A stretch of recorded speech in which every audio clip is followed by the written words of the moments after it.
లోపల ఏది ఇబ్బంది పడలేదు, కాబట్టి బాత్రూమ్ దగ్గర జారి కొద్దిగా పడ్డాను. బాత్రూమ్ దగ్గర జారి కొద్దిగా పడ్డాను. కొల్లబొడితేను అంతే కదండి. అలా చూస్తారేంటండి? డాక్టర్ల దగ్గర దాదాల దగ్గర ఏది దాచకూడదు, ఉన్నది ఉన్నట్టు చెప్పేయాలి. వస్తున్నారో మనం చూస్తున్నాము. ఆయన బయటకు వచ్చే విజువల్స్ మనం ప్రత్యక్షంగా చూడొచ్చు.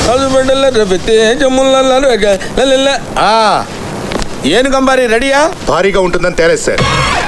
పోనీ ఒంటేనే రెడీగా ఉందా? ఒంటికి ఒంట్లో బాగోలేదు సార్. అబ్బా,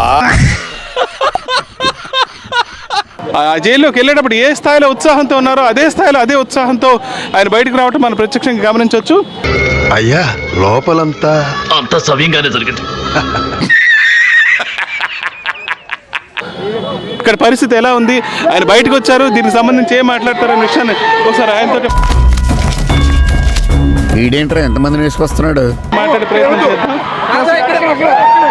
ఎలా ఉన్నారు సార్? బాగున్నాను, చాలా బాగున్నాను. ఏం చూద్దాం? నమస్తే బాస్. ఓకే, ఎలా గడిచింది? ఏంటి బాబు రాగానే ప్రాబ్లం ఏంటో చెప్పాలి, అనుమానంగా అలా చూస్తున్నావేంటి? ఒకదాని మీద ఒకటి వేసుకుంటూ ఏదో రకంగా మిమ్మల్ని జైల్లో ఉంచే ప్రయత్నం చేశారు. ఇప్పుడు లాలా గౌడు ఇంగ్లీష్ లో స్పీకుతాడు. I don't care, I don't care. English మీడియమా? వెళ్ళేటప్పుడు సంతోషమే, వచ్చేటప్పుడు సంతోషమే. సావు పోయే ముందు కూడా గొల్లుమని నవ్వేలాగా జోకిస్తున్నావు. You are really a god gifted child. ఎందుకంటే 18 రోజుల పాటు ఆల్ ఆర్ బెయిలబుల్ కేసెస్. నిద్ర లేదు, సుఖం లేదు, దెబ్బ మీద దెబ్బ. నేను అందరికీ ఈ సందర్భంగా నా ధన్యవాదాలు తెలియజేస్తున్నాను. చెప్పు. అలాగే కొంతమంది మద్దతు పలకలేదు, వారికి కూడా నా ధన్యవాదాలు. వారు ఏమన్నారంటే పెద్ద మాట అన్నారు. ఇక్కడ సౌండ్ చేసింది ఎవరు? ఈ హార్ట్ పేషెంట్ దగ్గర సౌండ్ చేసింది ఎవరు? అదేమన్నారంటే అసహ్యంగా మాట్లాడితే దాడులు చేయరా అని. పెద్ద మాట అన్నాడు సరాడు. 18 రోజులు నన్ను జైల్లో పెడితే నేను భయపడతాననుకున్నారేమో. ఏమన్నా సమస్యనా? భయపడే ప్రశ్న ఈ అంబటి రాంబాబుకు ఉద్భవించదని మనవి చేస్తున్నా. ఎందుకంటే ఈ చంద్రబాబు నాయుడు గారి ప్రభుత్వం వచ్చినప్పుడే జైల్లో ఉండటానికి సిద్ధపడ్డానని కూడా ఈ సందర్భంగా మనవి చేస్తున్నా.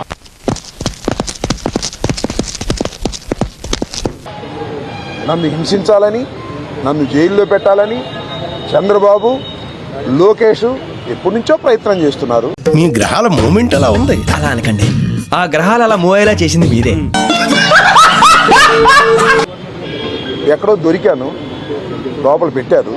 ఇదొక హఠాత్ పరిణామం, ఎవరు ఊహించినటువంటిది. చూద్దాం, time will come again. Sir ఏంటి సార్ అది? పరిస్థితులు మళ్ళా మారతాయి. నేను నమ్మను. రాజమండ్రి సెంట్రల్ ప్రిజన్ నాకు పట్టుదలను పెంచే ఒక శిక్షణా కేంద్రం అని కూడా ఈ సందర్భంగా నేను మనవి చేస్తుంది. అన్ని కనుక్కునే మూసుకొని పడుకో. మరింత పట్టుదలగా, మరింత కసిగా. అరే నిజం చెప్పురా, నీ ముఖం చూస్తుంటే నాకేదో తేడా కొడుతుంది. ఎన్ని కేసులు పెట్టినా, ఎన్ని రోజులు జైల్లో ఉన్నా ఒక్క అడుగు కూడా వెనక్కు వెయ్యను. చంద్రబాబు నాయుడు అడుగుతా ఉన్నా, లోకేష్ అడుగుతా ఉన్నా, ఏమైద్ది ఏంటి ఇప్పుడు అసలు నీకు ఎందుకు ఇవన్నీ, ఎందుకు అలా? జైలు జీవితాన్ని నేను అనుకోకండి, ఎంజాయ్ చేశాను. నాకెరక సార్, అసలు నా లైఫ్ లో అలాంటి కొట్టుడే చూడలేదు. ఒక శివమణి జాస్ కొట్టినట్టు, ఒక జాకీర్ హుస్సేన్ తబలా కొట్టినట్టు, శంకర్ సినిమాకి ఏ రేమని వాయించినట్టు కొట్టుడు పాడించుడు. అమ్మాయి ఏం ఫీల్ ఉన్నది మామయ్య. ఎంత కఠినంగా ఉన్నా ఎంజాయ్ చేశాను. ఎందుకంటే ఒక రాజకీయ స్ఫూర్తితో రాజకీయాల్లోకి వచ్చినటువంటి వ్యక్తిని నేను. జరుగుద్ది అవన్నీ నమ్మే ఉంటే నీ ఫేస్ లాగే నువ్వు ఏదో కన్నాలేసుకు బతకాల్సి వస్తుందిరా. ఛానల్ ని సబ్స్క్రైబ్ చేయొచ్చు కదా. మళ్ళా అడుగుతున్నా, నేను సిగ్గు లేకుండా అడుగుతున్నా, నేను దయచేసి సబ్స్క్రైబ్ చేయండి. నా ఆవేదన